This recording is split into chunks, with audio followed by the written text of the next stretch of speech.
You spoke earlier about parents needing to do their own work, especially in light of trauma that we have may have experienced. Are there any aspects of sexual history or questions that we should ask ourselves that will help us identify traumatic experiences that we might not right now be identifying as such?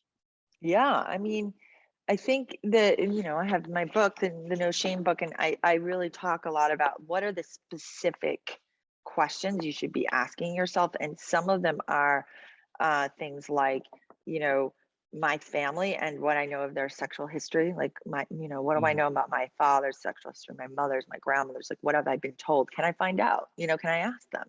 Because it's intergenerational, so it's coming from them. So knowing about their history and how it's affecting your history, especially as an adult, where your parents are more likely to tell you, right, is really a useful exercise. How did your family express affection and sexuality? In what mm, ways? Um, what is your family and elders? What did they tell you about sex, and what do you wish they had told you? What are your early memories of awakening sexuality? Right? Experiences with puberty, positive sexual experience, negative sexual experience, questions of your sexual orientation and how has it changed? Like because as you know, it evolves over a lifetime. So it might start one way and change to another way.